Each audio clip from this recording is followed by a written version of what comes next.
아,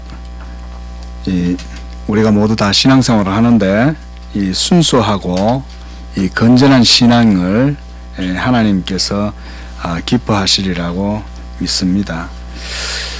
그러면 이 순수하고 이 건전한 신앙, 뭐 저마다 다들 자기 이제 다 신앙생활 한다고 이제 다 생각들을 하는데, 그러면 제가 말씀드리는 순수하고 건전한 신앙이라는 것은 어떤 것일까? 저는 오늘 본문 말씀에서 바로 그런 신앙을 우리가 좀 추구를 했으면 좋겠다, 이런 말씀에서 오늘 말씀을 좀 드리려고 합니다. 그것은 바로 교회를 중심하는 신앙입니다. 교회 중심 신앙. 우리 장로교회 보면 모토가 있잖아요. 하나님 중심, 교회 중심, 그죠? 말씀 중심, 교회 중심, 이렇게죠. 그 교회가 들어가요. 교회 중심 신앙. 이 교회가요, 이 든든하게 서고 하면 이 성도들의 삶과 그리고 가정과 모든 되어져가는 일들도 이 든든하게 잘 섭니다. 그 교회가 잘 서는 게 매우 중요합니다. 요즘은 우리나라도 세계에서 유례 없는 이런 기독교적인 그런 막 성장이 일어나서 이게 좋은 건지 아닌 건지 저는 잘 모르겠지만, 그러나 어쨌든 간에 예수 믿는 사람의 숫자가 많아졌다고 요즘 좀 많이 줄어든다고 그러는데요. 대형교회, 예전에 어릴 적에는 대형교회가 이런 생각이 들었는데, 크고 나이가 들어가면서 보니까 이런 생각이 들어요. 옛날에는 그랬는데 요즘은 이래요. 예? 꼭 대형교회라고 좋아하는 건 좋은 것만은 아니구나, 이런 생각들이 요즘 들어 많이 들어서 그렇지 않겠나 싶습니다. 물론 대형교회라고 해서 뭐 다 나쁜 교회도 아니고요. 또한 교회의 규모가 작다고 해서 거기에 또한 하나님의 교회가 아닌 것도 아닙니다. 교회가 아무리 작아도 주의 이름으로 세워진 교회면 대형교회와 아무런 차이가 없습니다. 사실은 도리어 크면 비대해서 신앙생활을 하기 더 어렵다는 것이 제가 볼 때 그렇습니다. 자, 그래서 오늘요, 이렇게 우리가 건전한 신앙을 추구하자 하는 그런 의미에서 말씀을 전하고자 하는 것입니다. 먼저 1절에서 보면 사도는 자신을 주 안에서 갇힌 내가 그랬습니다.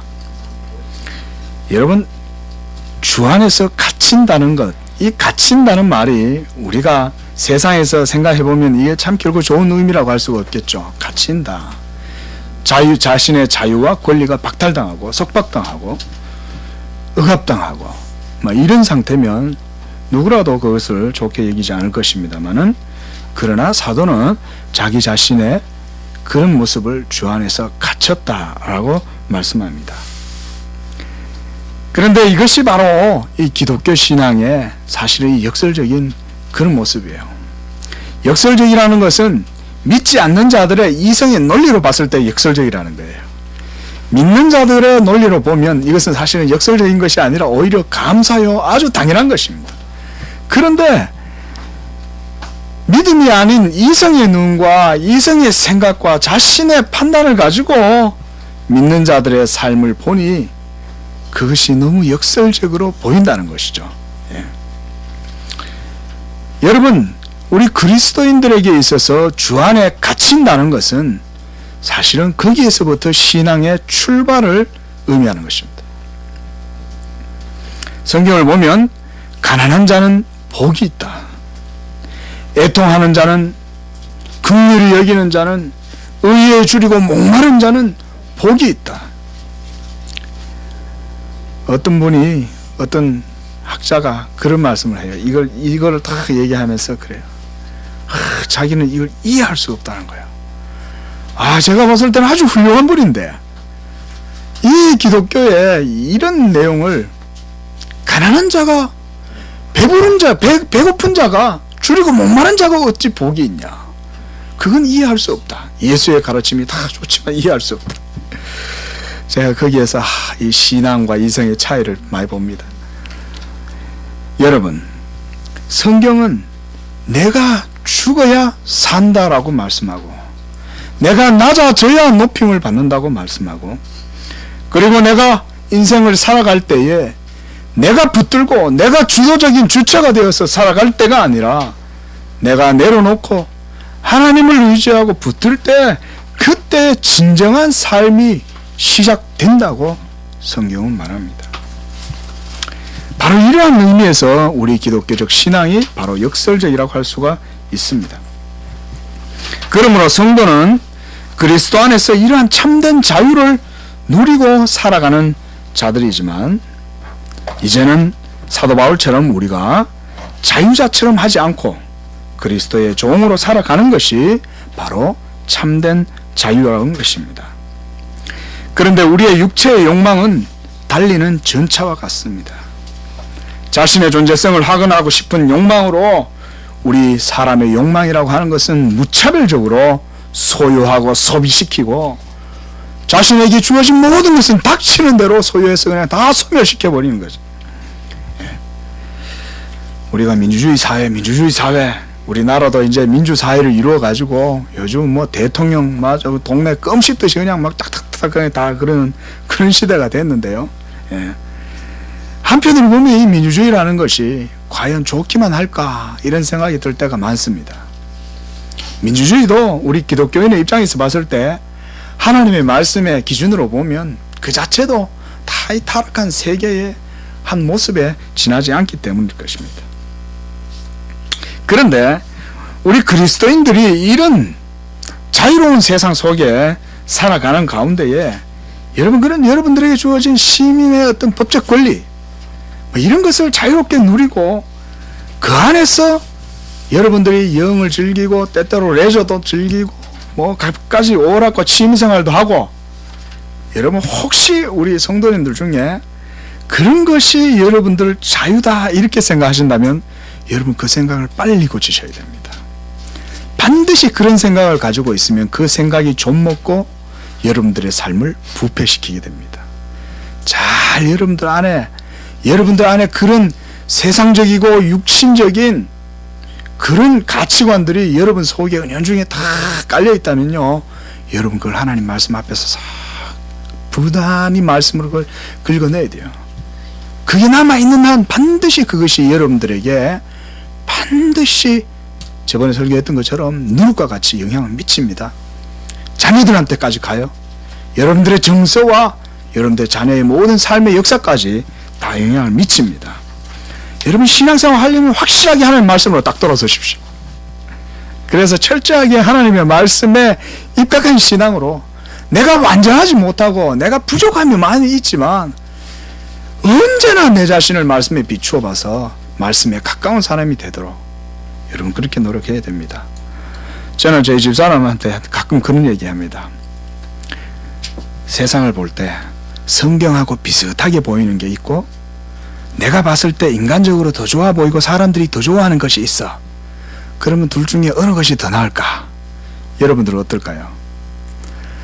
여러분 그것이 비록 성경과 믿음은 아니라도 제가 볼 때는요, 성경하고 오히려 많이 이렇게 클로즈업 시켰을 때 오버랩이 딱 됐을 때 많이 매치가 되면 그게 더 좋은 거예요. 세상에서는. 물론 그건 진리는 아니에요. 여러분 그만큼 성경의 진리가 절대적이고 고유한 거라는 것입니다. 여러분들이 딱 봤을 때 어떤 사람이 무슨 말을 하거나 어떤 행동을 했을 때 그게 성경하고 가깝다. 그러면 그게 대부분 세상에서는 더 옳은 거라고 생각하시면 좋을 것 같아요. 예. 그러므로 여러분 우리 그리스도인의 삶의 원리라는 것은 바로 오늘 이런 거예요. 주 안에서 갇히는 거예요. 예. 이것은 그리스도와 함께 내가 십자가에 진정 못 박혀서 죽지 않는다면 결코 이런 신앙의 삶을 살아갈 수가 없습니다. 바로 이런 자기의 육신을 제어하고 그리스도의 뜻을 쫓아서 나아가는 그런 사람이 바로 신앙의 길을 바르게 걸어가는 사람이고 인생을 성공적으로 살아가는 사람이라고 하겠습니다. 사도는 그런 실제적인 삶의 가르침을 알려주면서 주 안에서 갇힌 자라고 말씀하고 있는 것입니다. 그리스도의 종이 되고 의의 종이 되고 그리스도와 함께 내가 죽고 또한 그와 함께 내가 살아났음을 고백하는 이런 신앙이야말로 바로 성공적인 인생을 살아갈 수가 있는 것입니다. 우리가 다 잘 알다시피 갈라디아서 2장 20절, 내가 그리스도와 함께 십자가에 못 박혔나니 그런즉 이제는 내가 사는 것이 아니요 오직 내 안에 그리스도께서 사시는 것이라. 내가 이제 육체 가운데 사는 것은 나를 사랑하사 나를 위하여 자기 자신을 버리신 하나님의 아들을 믿는 믿음 안에서 사는 것이라 그랬습니다. 또한 사도는 로마서 6장 8절에서 만일 우리가 그리스도와 함께 죽었으면 또한 그와 함께 살 줄을 믿는다 그랬습니다. 이것이 얼마나 중요한 신앙인지 몰라요. 날마다 그리스도 안에서 나는 날마다 죽노라 고백하는 우리 모두가 다 될 수 있기를 바랍니다. 2절에서 보면 사도는 주 안에서 1절에 권하노니라고 말씀하고 있습니다. 죄송합니다. 1절입니다. 이때 권한다라고 하는 우리 말의 번역보다는 실질적인 의미는 간청한다, 애원한다라고 하는 말의 의미가 더 큰 것입니다. 이제 사도는 이런 세상적인 것들, 육신적인 가치관, 그런 것들에서 돌아서서 우리의 마음을 교회에 집중하라 라고 말씀하고 있는 것입니다. 히브리서 10장 25절, 모이기를 피하는 어떤 사람들의 습관과 같이 하지 말고 오직 권하여 그날이 가까움을 볼수록 더욱 그리하자. 한번 따라 합시다. 더욱 모이기를 힘쓰자. 지금 그 말씀하는 거예요.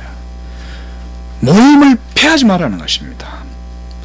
뭐 극단적인 예로 무교회주의자들이 있을 것이고요. 요즘 뭐 신천지니 이단 이런 거 들어와가지고 막 교회를 막 파멸시키잖아요. 분리시키고. 예.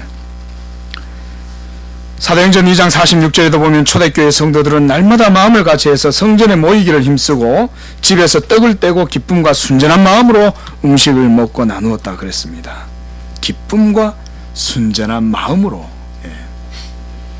오늘 본문 말씀에도 모든 겸손과 온유로 하고 오래 참음으로 사랑 가운데서 서로 용납하고 평안에 매는 줄로 성령이 하나 되게 하신 것을 힘써 지키라 그랬습니다. 힘써 지키라. 오늘 이 말씀에 우리가, 여러분 우리 모두가 다 이 말씀에 매우 집중해야 됩니다. 힘써 지키라. 이러한 내용들이 바로 여러분 우리가 모든 겸손, 온유, 오래 참음, 사랑 가운데서 용납함, 평안에 매는 줄로 하나 된 것을 힘써 지키는 바로 이런 내용들이 바로 복음이에요. 그 안에는 복음의 원리요, 그 안에는 복음의 내용이요, 이것은 또한 복음의 목적이에요. 원리와 내용과 목적이 그 속에 다 같이 똑같아요. 나누어질 수가 없어요. 여기서 힘써 지키라는 말씀은 먼저 제가 볼 때 이것은 하나님의 은혜로서 띠를 띄우라는 말씀입니다. 힘써 지키라. 우리는 항상 이 육신의 기질에, 여러분 우리가 죽을 때까지 여러분 우리가 육신과 전쟁을 벌여야 되잖아요. 너희가 죄와 싸우되 아직 피 흘리기까지는 안 하였다 라고 히브리서 기자도 말씀했는데, 여러분 우리는요 이 육신의 이 생물학적인 호흡이 딱 멈추는 그날까지 육신하고 싸웁니다. 육체의 속에 역사하는 이 사망의 법이 얼마나 큰지 몰라요. 죽을 때까지 자기의 육체에 그것을 안 놔요. 기억하십시오. 여러분 죽을 때 편안하게 죽으려면 자기를 부인하는 연습을 평상시에 많이 해놓으셔야 됩니다. 그래야 그리스도의 안식 가운데 평안히 들어갑니다. 근데 예수를 믿는다고 해도 죽을 때 되면 저 뒷산에 있는 주지스님도 오락하고 뭐 옆에 있는 신부님도 모시고 오락하고 우리 교회 목사님도 오락하고 이런 분도 있어요. 죽을 때 편안하게 잘 죽어야 됩니다. 힘써 지키라는 말씀은 하나님의 은혜로서 자기를 띠띠우라는 거예요. 하나님의 은혜로. 그러므로 우리가 항상 내 자신을 부인하고 주님의 인자와 주님의 자비하심 가운데 항상 그하는 연습을 해야 됩니다. 그럴 때에 또한 우리의 성화도 일어나지 않겠습니까? 우리의 연약하고 온전치 못하고 모난 모습들도 그 속에서 깨어질 것입니다. 그 속에서 변화될 거예요. 그렇게 하면서 내가 점점점 하나님의 은혜에 깊이 숙성되는 거예요. 저는 묵은지를 좋아하는데요. 맛있잖아요. 우리 집사람 묵은지 별로 안 좋아해요. 뭐 그런 거 먹냐 이러면서 맨날 고상한 데만 달락하고 이제 애는 좀 덜해질란가. 예. 근데 여러분 우리 신앙이 좀 그렇게 묵은지처럼 쫙 들어가면 좋겠어요. 묵은지가요 제대로 안 되면요 맛이 없습니다. 씁니다. 이 소금맛 때문에. 근데 진짜 묵은지는요 이게 들어가면요 구수하더라고요. 진짜 숙성되면. 은혜로서 우리가 다 이런 숙성이 되어야 됩니다. 다음으로 이 힘써 지키는 말씀을 제가 볼 때 이것은 자기를 부인하라는 의미로 이해가 됩니다. 자기를 부인해라. 힘써 자기를 부인하는 것이 이걸 지키는 거예요. 교회는요 여러분 우리 성도님들과 목사들이야 뭐 좀 다르겠지만 목사들은 많은 성도들 보잖아요. 근데 여러분 성도님들도 교회에서 여러분 자신이 중심이 되가 교회에 있지 마시고요. 교회 성도들 한번 쭉 한번 보세요. 그리고 자기 자신을 살짝 덮고 타인을 향해서 눈을 좀 열어보면요. 이 교회 속에 온갖 희한한 모습들이 다 있어요. 곰보 있고 째보 있고 뭐 모난 사람도 있고 길쭉한 사람도 있고 땅땅한 사람도 있고 별의별 사람도 다 있습니다. 그러면 사실 또 재밌어요. 그러면 예. 근데요 가장 중요한 거는 자기를 부인하지 않으면은 이 교회에서 신앙생활 하기가 정말 힘들어요. 예. 교회에서의 진짜 신앙생활 잘하는 사람은 주님의 은혜 아래 먼저 자기를 온전히 부인하고 그리고 그걸 늘 그런 긴장감을 유지시켜가면서 사는 그 사람. 이런 사람은 삶 가운데에서도 아주 기가 막히게 그 삶을 아주 무슨 도사처럼 그렇게 편안하게 잘 살아가는 내공 있는 사람. 그죠? 네, 그런 사람입니다. 다음으로 힘써 지킨다는 것은 이것은 주의 뜻을 깊이 분별하라는 말씀으로 저는 봅니다. 이를 다른 말로 하면 하나님의 말씀을 배우는 데에 천착해라. 그리고 하나님의 말씀을 이루라는 이런 매우 실천적인 말씀으로 저는 이 힘써 지키라는 말씀의 의미를 살펴보았습니다. 우리 그리스도인의 신앙은 여러분 이 교회와 여기에서의 교회는요 여러분 이 지역교회 지금 여러분들이 몸담고 여기서 예배드리고 신앙의 교제를 나누는 이 교회를 의미합니다. 이 교회와 여러분들의 모든 삶의 실질적이고 역사적인 모든 상황들 이것은요 매우 유기적으로 작용하는 거예요. 여러분 이걸 빨리 간파하셔야 됩니다. 신앙생활 오해하지 마세요. 오늘날 보면 이상한 신앙의 풍조가 우리 한국교회 성도들 가운데도 많이 이렇게 좀 드리워져 있는데요. 저는 그런 게 별로 건강한 모습이 아니라고 봅니다. 여러분 교회와 나는 떨어뜨릴 수 없어요. 교회밖에 구원이 없다 그랬잖아요. 그만큼 실질적인 말이 없는 거예요. 모든 구원의 효과와 모든 구원의 열매와 기쁨과 은혜를 여러분 교회를 통해서 다 누리는 거예요. 자 여기 엄마가 젖을 줘요. 그런데 젖을 안 물고 여러분 그 젖을 먹을 일이 있습니까? 절대로 없죠. 교회가 말 그런 것입니다. 갈비는 교회를 성도의 어머니라고 그랬는데요. 이 교회에서 우리의 모든 신앙의 자양분을 우리가 다 빨아먹고 사는 거예요. 이걸 잘 아셔야 돼요. 오늘날 너무 교회가 막 사분오열되고 갖가지 희한한 사조들끼리 또 나누어져 가지고 막 별의별 모습의 교회들이 다 있고 막 이러다 보니까 성도들조차도 그 가운데 신앙생활 하시는 것이 많이 어려운 것 같은데요. 여러분 그러나 교회 중심 신앙으로 바르게 서면 신앙이 바르게 섭니다. 그리고 건강한 신앙이 됩니다. 그리고 모든 삶에 주의 은혜와 화평이 임하게 됩니다. 교회 중심의 신앙. 그래서 이 교회와 떨어진 신앙은 결코 성립될 수 없다는 것입니다. 무교회주의자들이나 모이기를 피하는 이러한 자들의 사상 그리고 습관. 예. 그 여러분 교회가 좀 부족하고 연약한 것 같아도요. 교회 비판하는 것도 쉽게 하면 안 돼요 사실. 우리 성도님들도 대화하시다가 뭐 우리 교회가 아니라 남의 교회든 아니면 한국 교회라도 비판하는 거에 있어서는 여러분 조심하시기 바랍니다. 예. 시간하면 우리가 그런 것은 쉽게 하면 안 됩니다. 왜냐하면 주의 은혜로 서 있기 때문에 우리가 그것을 비판하다가 자칫하면 하나님의 은혜까지 우리가 칼을 댈 수 있는 거예요. 그러면 안 되는 것입니다. 바로 이러한 우리가 잘못된 교회를 모이기를 피하는 이런 모습들이 결국은 복음의 신앙을 좀먹게 하고 결국은 진리를 무너뜨리게 되는 것입니다. 우리 믿는 자들의 신앙도 마찬가지입니다. 성령은 진리의 성령이에요. 그분의 임재와 내주하심은 오늘 여기 모여 예배드리는 우리 모두 가운데 지금 현재적으로 사실적으로 지금 우리 가운데 역사하고 계신다는 것입니다. 여러분 가운데 지금 하나님의 성령이 함께 하시고 우리 안에서 우리와 더불어 함께 먹고 마시면서 성령 가운데에서 우리로 하여금 모든 구원의 은혜를 누리게 하신다는 것입니다. 보이지 않는 성령이시나 우리 안에 거하시는 그분이 바로 우리 모두를 하나 되게 하시는 분이라고 말씀합니다. 성령은요, 내 안에만 계시지 않고 우리 모든 지체들 가운데 한 분 하나님으로 거하세요. 우리의 신앙이 필요합니다. 요즘은 나의 신앙이 너무 득세해가지고 그런데 우리의 신앙이 필요합니다. 우리 교회. 예전에 그 CBS인가요? 좋은 프로그램, 그건 참 좋더라고요. 우리 교회, 그럼요, 좋은 교회 다 해야 됩니다. 예? 한번 해볼까요? 우리 교회! 가연이 역시 1대2다, 가연이. 예. 여러분, 이거 얼마나 좋은지 몰라요. 우리 교회 좋은 교회. 여러분, 이런 마음이, 여러분, 성경적인 마음이에요. 그런 마음이.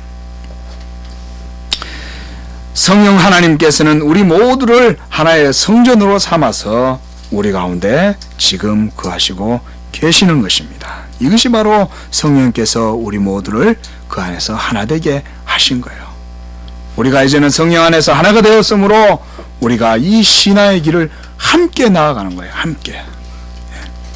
그리고 서로 격려할 뿐만 아니라 때때로 권면을 하기도 하고 위로하기도 하고 그러는 것입니다. 4절 보니까 몸이 하나요 성령도 한 분이시다 그랬습니다. 우리 속에 우리 안에 거하시는 그 성령은 따로따로가 아니라는 거예요. 다 동일한 한 성령이시라는 겁니다.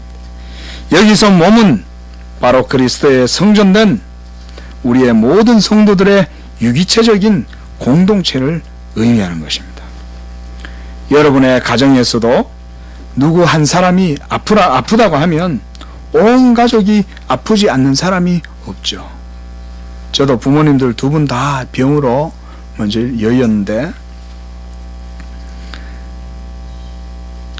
제가 서울에 와 있어도 아버님이 병원 중에 계시니까 여기 있어도 항상 아픈 거예요. 제가 여기서 그냥 있지만 마음은 늘 그거 가 있고 꼭 집안에 내가 같이 앉아 있는 것 같은데 늘 마음이 아픈 거예요. 이거는 뭐 가족이라 그러면 다 느끼는 마음이라고 생각이 됩니다. 여러분, 그런데 교회도 마찬가지입니다. 교회가 바로 그런 거예요. 사실 어떤 의미에서는 영적인 공동체로서의 교회가 사실은 더 실질적이라고도 할 수 있겠죠. 어떤 의미에서는. 네. 그래서 그리스도의 교회도 이러한 영적 공동체로서 신앙의 한 가족이라는 것을 우리가 늘 기억해야 됩니다. 그래서 아프면 함께 아파하고 기뻐하는 자들과 함께 기뻐하고 슬퍼하는 자들과 함께 슬퍼하고 눈물 흘리는 자들과 함께 눈물 흘리는 것, 바로 이것이 바로 한 성령 안에서 하나됨인 것입니다. 성령은 이와 같이 우리 가운데 거하셔서 우리로 하여금 하나님의 최상의 진리, 하나님의 저 영원한 나라 가운데로 나아가도록 우리 모두를 훈육시키고 이곳에서 함께 더불어 먹고 마시며 신앙생활을 하게 하시는 것입니다. 또한 4절에서 보면 우리 모두는 이 몸을 이루기 위해서 부름을 받았다고 말씀합니다. 우리 4절 말씀 우리 다 같이 한번 읽어보겠습니다. 시작. 몸이 하나요 성령도 한 분이시니 이와 같이 너희가 부르심의 한 소망 안에서 부르심을 받았느니라. 우리 모두는 다 여기 부르심을 받은 거예요. 몸으로. 예. 그리스도 예수 안에 이제 나왔다면 여러분 하나하나 주체, 객체 이런 용어 쓰지 마세요. 오직 그리스도만을 바라보면서 그리스도에게 어찌에는 내가 조금만 더 접붙여서 그게 든든하게 뿌리 박을까 이걸 생각해야지. 여러분 요즘 뭐 너무 세상의 학제라든가 세상의 인문주의적인 그런 교육을 받아가지고요 마치 무슨 주체 얘기하면 뭔가 대단한 것이냐 고상한 것이냐 생각하는 풍조가 사실 밀려 들어와 있잖아요. 물론 세상에서는 제가 볼 때 주체적으로 살아가는 것은 세상에서는 매우 좋은 처세법이라고 생각이 됩니다. 그러나 교회는 그런 하나님의 나라는 그런 원리로 되는 게 아니라는 것입니다. 교회는 하나님의 나라의 원리가 지배하는데 이곳에서도 와가지고 주체성을 딱 드러내면 마치 더 내가 우위에 있고 더 좋고 고상한 삶을 살아가는 것이냐 뭐 그렇게 어필되는 것 같고 이런 생각 빨리 버리라는 거예요. 그거는 교회 안에서는 일고의 가치도 없는 거예요. 그건 사실은 내가 안 보이는 게 교회에서는 신앙생활 제일 잘하는 거예요. 내가 없어도 그리스도와 함께 붙어가지고 성령으로 호흡하는 거. 여러분 이렇게 숙성되어 가지고 신앙생활 하는 거 얼마나 교회가 든든하게 쓰겠습니까? 저는 이 말씀을 준비하면서 우리 십자가제의 교회가 앞으로 이런 모습으로 더욱더 나아갔으면 좋겠다는 그런 소망을 품어 보았습니다. 5절에서 6절 말씀에 보니까 하나님께서도 이렇게 하나됨을 추구하고 계시는 걸 볼 수 있어요. 여기 말씀에 보니까 교회의 하나됨과 통일성에 대해서 말해주고 있습니다. 하나님도 한 분이시니 만유의 아버지시라 만유 위에 계시고 만유를 통일하시고 만유 가운데 계신다. 하나님이 지금 그렇게 하신다는 거예요. 예, 하나님께서. 그러므로 하나님께서 우리로 이 한 몸을 이루어서 그리스도의 이 놀라운 신비와 비밀을 우리 가운데 이루시기 위해서 여러분들을 부르셨다는 거예요. 여러분 오늘 목사님께서 또 앞에서 오전에 또 에베소서 말씀을 또 전하셔가지고 했는데요. 여러분 교회의 복음의 총화가 이 교회의 영화스러움 속에서 우리가 주목할 수 있는 거예요. 교회를 깊이 배우는 것을 여러분 배우면 이 신앙이 얼마나 복되고 부유한지 거기서 깨달아요. 여러분 뭐 번영신학처럼 예수 잘 믿으면 세상에 땅을 더 많이 차지하고 재산도 더 얻고 땅도 더 얻고 뭐 이런 게 아니에요. 그거는 이 신령하고 복된 하늘의 기업을 조금도 몰라서 그런 얘기를 하는 거예요.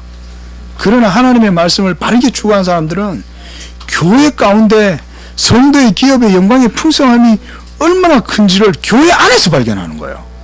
신학적으로 뭐 교리적으로 우리가 뭐 아무리 여러분 뭐 신학책 막 명민하게 읽고 해도 교회를 모르면 그 신앙은 실천적인 신앙이 안 된다는 것입니다. 우리 목사님 말씀하신 것처럼 예? 하나님을 아는 지식을 추구하되 그것이 교회 안에서 잘 뿌리를 내려야 그 신앙이 진짜 신앙인 거예요. 이런 신앙을 하나님이 또한 기뻐하시는 줄로 믿으시기 바랍니다. 그러할 때에 여러분들의 모든 삶이 하나님 안에서 또한 열매 맺고 또한 담장 너머로 여러분들의 가지가 뻗어나가서 자녀 자손 대대로 이러한 그리스도의 기업이 우리의 삶에 우리 교회 가운데 풍성하게 될 줄로 믿습니다. 이런 마음으로 말씀을 증거했습니다. 우리 십자가제의 교회가 항상 이러한 부르심의 소망 안에서 하나를 힘써 지키고 그것을 이루고 그것을 발전시키고 그것 안에서 또한 모두가 하나를 이루어서 신앙의 풍성한 은혜와 유익들을 누리는 우리 모든 성도님들 되시기를 바랍니다. 기도하겠습니다. 하나님 아버지, 우리를 이러한 하나의 부르심 가운데로 불러주시니 감사합니다. 성령의 하나 되게 하심을 우리가 더욱 힘써 지킴으로 하나님 아버지 우리의 신앙을 날마다 증진시키고 자기를 부인하고 자기 십자가를 지고 주님을 따라 나아갈 때에 이러한 온전한 몸을 우리 모두가 함께 이루어서 하나님의 기뻐하시고 하나님이 거하시는 온전하고 아름다운 성전의 모습을 우리가 이루어 나아가는데 모두 힘쓰는 십자가제의 교회 성도님 되도록 역사하여 주시옵소서. 이러한 신앙을 추구할 때에 또한 우리의 모든 삶이 복되게 하시고 하나님 아버지 우리의 신앙의 모든 하나님 가지가 담장 밖으로까지 뻗어나가서 기름지고 윤택함이 흘러넘치는 삶이 되도록 인도하여 주시옵소서. 예수님의 이름으로 기도하옵나이다. 아멘.